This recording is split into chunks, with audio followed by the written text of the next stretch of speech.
Je suis heureux maintenant de vous annoncer un moment un peu particulier pour lequel je vais vous demander, pour des raisons que vous comprendrez facilement, d'observer le plus grand silence. Nous allons passer la parole. Je vais passer la parole à quelqu'un qui a joué un rôle majeur, qui joue un rôle majeur dans cette aventure des droits humains en France. Je dis droits humains comme vous, madame, au plus grand dépit de certains juristes, qui est Robert Badinter. Et Robert Badinter a accepté, à titre exceptionnel, de nous donner un court interview que nous allons vous passer. Je rappelle pour les plus jeunes que Robert Badinter a été un homme éminemment important dans la vie politique française, ancien président du Conseil constitutionnel, ancien ministre. Bien sûr, la loi abolissant la peine de mort en France est restée célèbre. Ça a été un moment très important. Il est allé défendre ensuite cette idée aux Nations Unies. Il a présidé aux célébrations du 50e anniversaire de l'adoption de la Déclaration universelle des droits humains il y a quelques années. Et enfin, et c'est moins connu, il était très engagé au sein des Nations Unies, et notamment, je me souviens quand j'étais directeur des Nations Unies, que nous avions obtenu, notamment parce qu'il avait été un des initiateurs, là aussi c'est peu connu, de la justice pénale internationale, puisque c'est lui à qui le président Mitterrand avait demandé de réfléchir à des mécanismes à l'époque des épouvantables guerres dans les Balkans. Et il a fait partie du groupe de ce qu'on appelait les éminentes personnalités, mises en place, personnalités qui venaient du monde entier, mises en place par Kofi Annan, secrétaire général des Nations Unies à l'époque, pour préparer le sommet mondial de 2005, dont je répète toujours qu'il a été le plus grand sommet de l'histoire, puisqu'il y avait plus de 180 chefs d'État et de gouvernement réunis à New York. Et c'est notamment ce sommet qui a consacré à la fois le concept de responsabilité de protéger, cher au cœur de tous les humanitaires, et qui aussi a fait officiellement des droits humains le 5e pilier de l'Organisation des Nations Unies. Donc c'est un homme qui a joué un rôle fondamental dans l'évolution, la partie positive de l'évolution de la défense et de la promotion des droits humains aux Nations Unies. Je vais demander qu'on nous passe la bande, et donc encore une fois, pardon, la qualité du son n'est pas exceptionnelle, mais c'est vraiment un témoignage exceptionnel. L'histoire de la déclaration, c'est une histoire dans un temps qui voit des affrontements autour du concept même de droits de l'homme, et puis la chute politique d'un des protagonistes fait que la vision de l'autre a triomphé.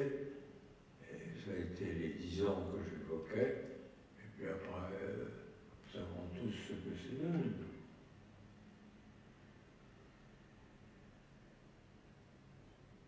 Vous voyez, je ne suis pas porteur d'autre chose que d'une très longue histoire et d'un très long conflit, suivi d'un armistice, et puis ensuite on est retombé dans le conflit ouvert.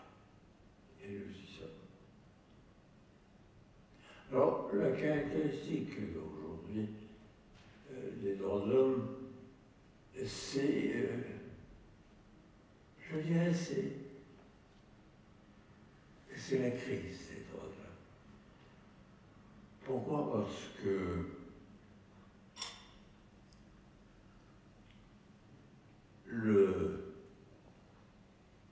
la notion même de droit de l'homme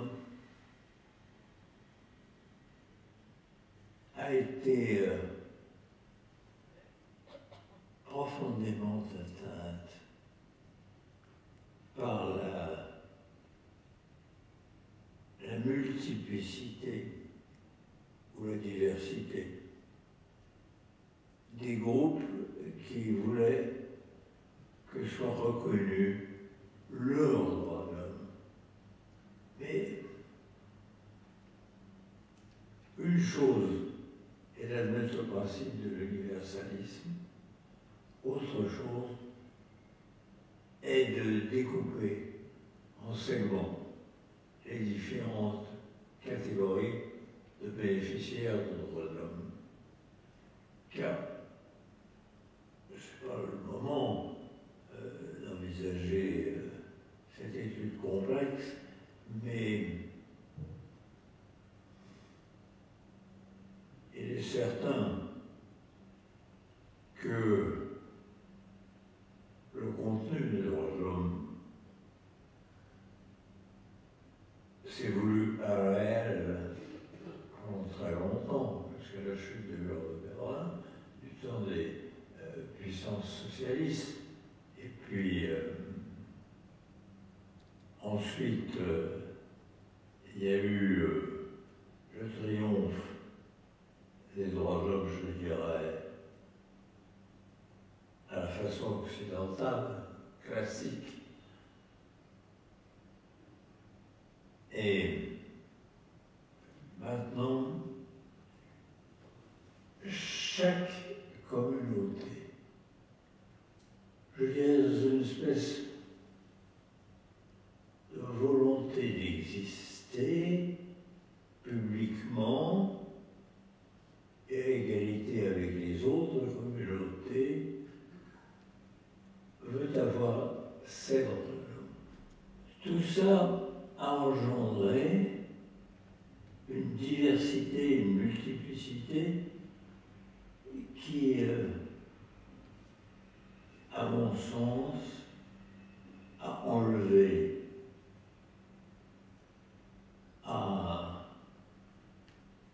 aux catégories, à l'universalisme des droits de l'homme, une certaine, une force même certaine liée au caractère, ben oui, ça vaut pour tous les êtres humains,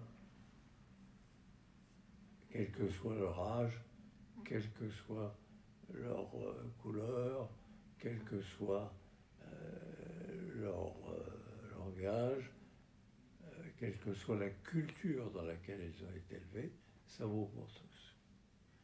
Est-ce que c'est la réalité? Je livre à vos interrogations, à vos perplexités, et je dirais pour ma part, au terme d'une longue vie, au doute. Donc, raison de plus pour œuvrer pour l'universalisme, c'est-à-dire la reconnaissance que tous les êtres humains sur cette terre ont droit à des droits fondamentaux qui peuvent être plus ou moins catégoriels, mais qui reposent sur cette idée essentielle: le droit au respect de la vie et de la dignité de l'autre. La dignité. Peut-être on n'a pas assez travaillé sur le concept de dignité humaine comme droit. Voilà, le droit au respect de la dignité. J'insiste beaucoup là-dessus au terme du long.